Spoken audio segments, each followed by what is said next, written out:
It was 11:30 a.m. on a quiet Sunday in Jackson, Mississippi, February 23, 2025.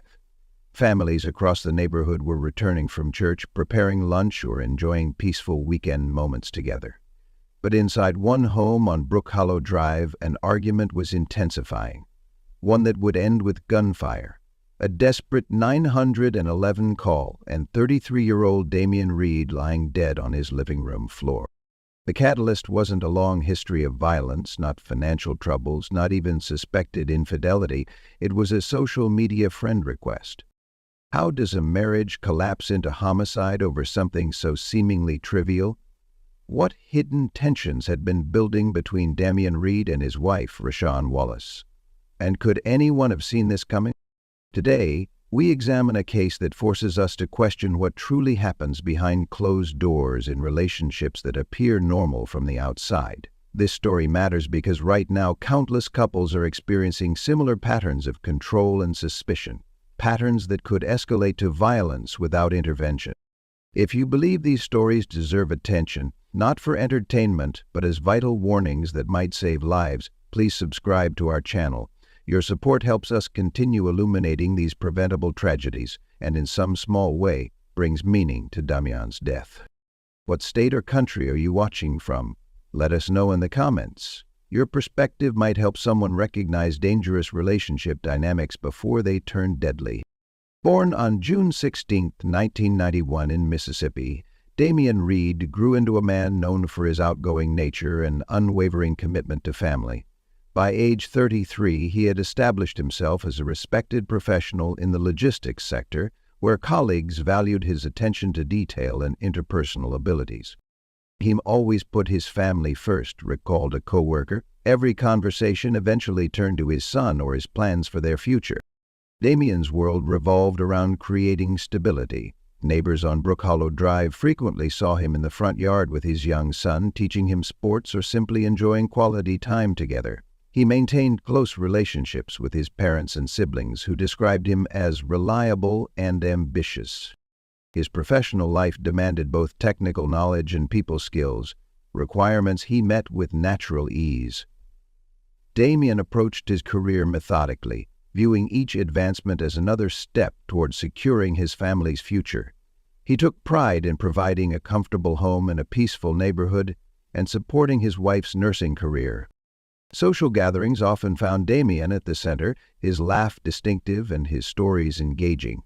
He balanced work responsibilities with family obligations, rarely missing his son's activities or important family events. Those who knew him best describe a man who found joy in simple moments. Backyard barbecues, weekend trips to visit relatives, or quiet evenings at home. Yet beneath this seemingly ideal life, pressures were mounting. The demands of balancing a career with family responsibilities created stress. And like many couples, Damian and Rashawn faced challenges that weren't visible in their social media posts or casual interactions with neighbors. What no one realized was how quickly these ordinary tensions would transform into something deadly. At 30 years old, Rashawn Wallace had built a respected career as a licensed practical nurse. Her colleagues consistently noted her compassion and dedication to patients, often praising her ability to remain calm during medical emergencies. Her choice of profession aligned perfectly with what friends described as her natural inclination to care for others. Rashawn grew up in Mississippi in an environment that valued education and achievement. Childhood friends remember her as focused and determined, someone who set clear goals and worked systematically to achieve them. Her path to nursing seemed a natural extension of her personality, methodical, detail-oriented, and genuinely concerned with others' well-being. She was always the one people turned to in a crisis, a longtime friend explained. Even as teenagers, she was the level-headed one who knew exactly what to do when things went wrong.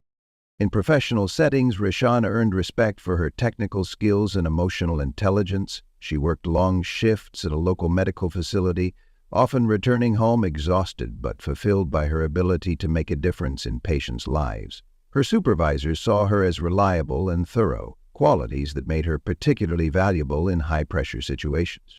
This background makes the events of February 23rd all the more jarring. How could someone trained to preserve life take one instead? What circumstances could push a healthcare professional, someone intimately familiar with human fragility, to resort to deadly force? Have you ever known someone whose professional identity seemed completely at odds with their personal actions? Share your thoughts in the comments below. Understanding this disconnect might help us recognize warning signs in others before tragedy strikes. Damien and Rashan met through mutual friends, quickly discovering shared values and aspirations. Their connection deepened as they recognized in each other a similar drive for stability and success. Both valued family, career advancement, and building a meaningful life together. They established their home on Brook Hollow Drive, creating what appeared to be an ideal family setting. Their son became the center of their world, with both parents actively involved in his upbringing. From the outside, they represented a success story, the dedicated nurse and the logistics professional raising their child in a comfortable home. They seemed like the perfect match, one friend commented. Both hardworking, both family-oriented, both so focused on giving their son opportunities. Yet beneath this carefully maintained image, the relationship faced significant strains. Both worked demanding jobs with irregular hours and high stress levels. The pressures of balancing careers with parenthood created friction that occasionally surfaced in subtle ways. A tense exchange at a gathering, a moment of visible frustration, a conversation that abruptly ended when others approached. More concerning were the dynamics around privacy and control. According to those close to the couple, Damien had access to Rashan's social media accounts and regularly monitored her online activities. This digital surveillance, while normalized within their relationship, reflected deeper issues of trust and boundaries. The couple never reported domestic violence incidents to authorities. There were no police calls to their residence, no restraining orders filed, no visible injuries that raised concerns among friends or family. Instead, the control manifested in less obvious ways. Questions about who Rashan spoke with at work, checking her phone when she left the room, expressing disapproval of certain friendships. These patterns created an environment where tension accumulated gradually, invisible to casual observers, but increasingly problematic within the privacy of their home. What appeared to be a normal relationship was slowly transforming into something more volatile, a reality that would become tragically clear on February 23rd. Sunday morning, February 23, 2025, began routinely in the Reed Wallace household. Their neighborhood on Brook Hollow Drive was quiet, with families engaged in typical weekend activities. Inside their home, however, the day would take a devastating turn. At approximately 11:30 a.m., Damien was reviewing Rashan's social media accounts, something that had become a regular practice in their relationship. He discovered a friend request she had sent to someone he disapproved of, triggering immediate anger. What might seem inconsequential to many became the flashpoint for confrontation. According to police reports based on Rashan's statements, Damien confronted her about the friend request, demanding explanations. The discussion quickly escalated into an argument while their young son was elsewhere in the house. As tensions mounted, Rashan retrieved a firearm. When Damien approached her during the heated exchange, she fired what she later described as a warning shot. Despite this, Damien continued advancing toward her. Rashan then fired again, this time striking him in the stomach.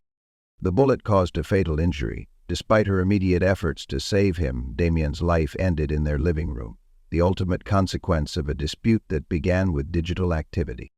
Jackson Police Chief Joseph Wade later confirmed to the Clarion Ledger that a child was present in the home during the shooting, but wasn't physically harmed. The psychological impact, however, would be immeasurable. Witnessing a family destroyed in an instant over what began as a disagreement about social media. Take a pause here and ask, have you noticed relationships where one partner controls the other's online presence? What do you think this behavior reveals about trust? Your insights could help others identify warning signs before conflicts escalate. Like this video if you believe raising awareness about digital control in relationships matters. And subscribe to join our mission of preventing similar tragedies. In the moments following the gunshot, Rashan's nursing training took over, According to her statement to police, she immediately began performing CPR on Damien, attempting to save the man she had just shot. With one hand applying pressure to his stomach wound, she used the other to call 911, requesting emergency services with the composed demeanor of a medical professional. When officers arrived at the Brook Hollow Drive residence, they found Rashawn still administering life-saving measures, but it was too late. Damien Reed was pronounced dead at the scene. Their child, though physically unharmed, had been present in the home throughout the incident, a silent witness to the family's destruction. Police secured the scene and took Rashawn into custody without resistance. She provided her initial statement explaining the argument over the social media friend request and claiming self-defense when Damien continued approaching her after the warning shot.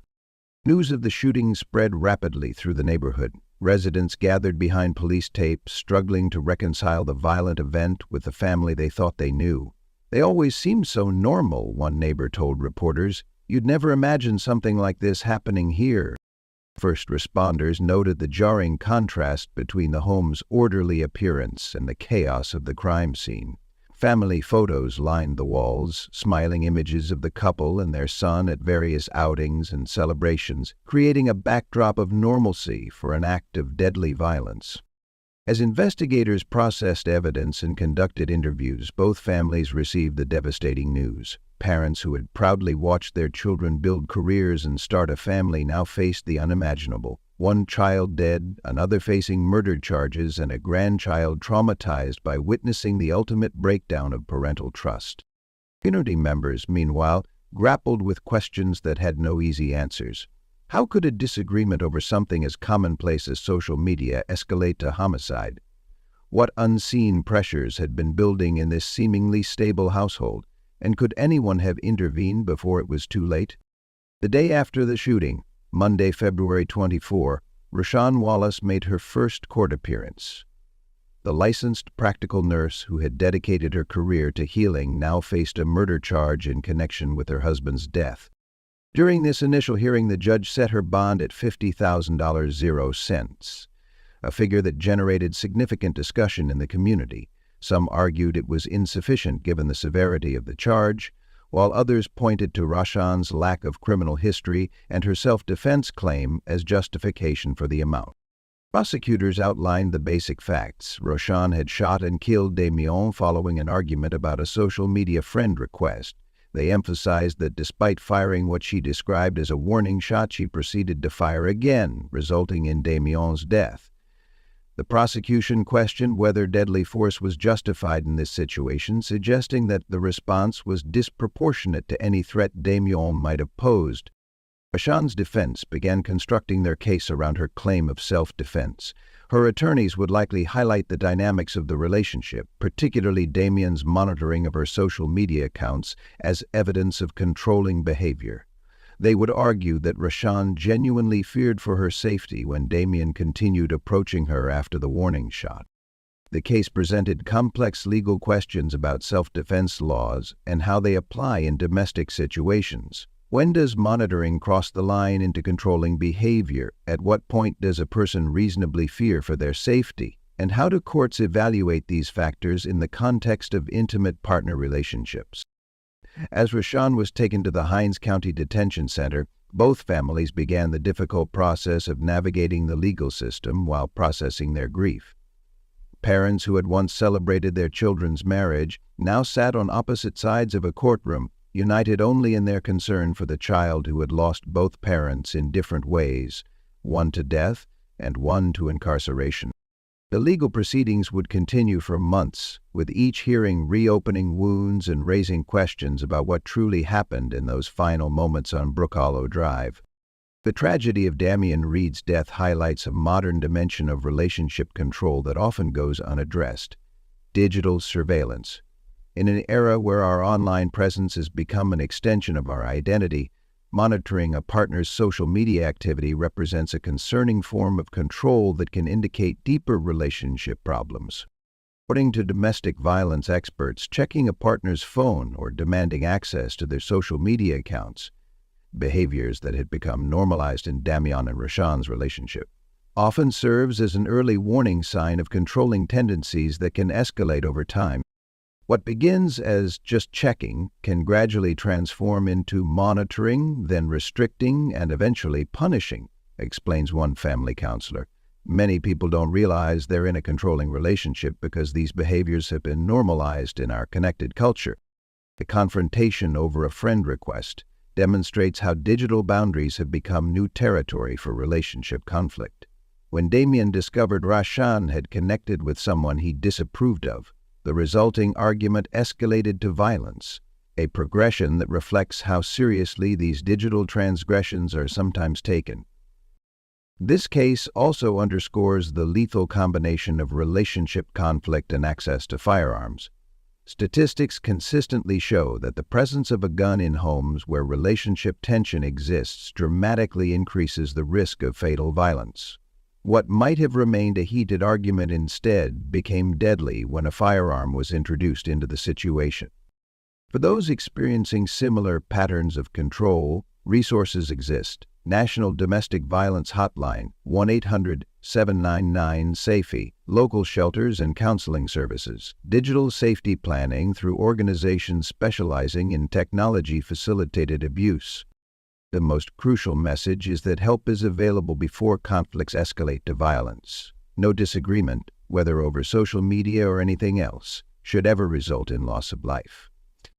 Have you witnessed controlling behavior in relationships around you? What steps did you or others take to address it?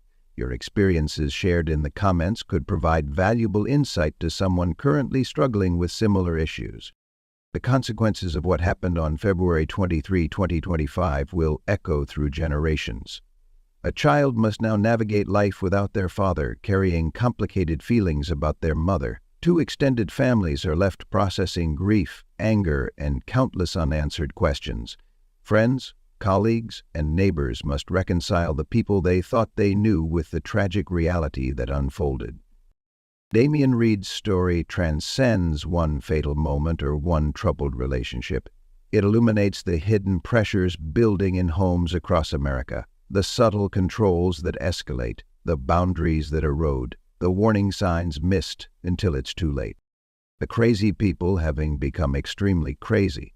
This case forces us to examine how quickly ordinary tensions can transform into deadly violence. It challenges us to question whether we're attentive enough to the relationships around us. Would we recognize controlling behavior if we saw it? Would we know how to safely intervene? It also highlights our collective responsibility to address these patterns before they turn fatal, to normalize conversations about healthy relationships, to challenge the notion that monitoring a partner's social media is an acceptable expression of love, rather than what it often is, a warning sign of control. The tragedy on Brook Hollow Drive reminds us that domestic violence doesn't always announce itself with obvious signs. Sometimes it hides behind closed doors in seemingly normal homes, building gradually until a triggering event, even something as seemingly minor as a social media friend request, causes it to erupt. If this story has affected you, if it's made you think differently about relationships in your life or community, please take action. Like this video to help it reach more people who need to hear this message. Subscribe to our channel to support our mission of bringing these crucial stories to light. And most importantly, share this video with someone who might benefit from understanding these warning signs. Because the true tragedy of Damien Reed's death would be if we failed to learn from it. If somewhere, right now, another relationship is following the same dangerous path toward an entirely preventable loss of life. For Damien, for his child, and for countless others living with control and fear, let's break the silence. Comment below with one action you'll take today to promote healthy relationship boundaries in your community. Thank you for bearing witness to this story. Together we can ensure that Damien's death serves as a catalyst for change, rather than just another statistic.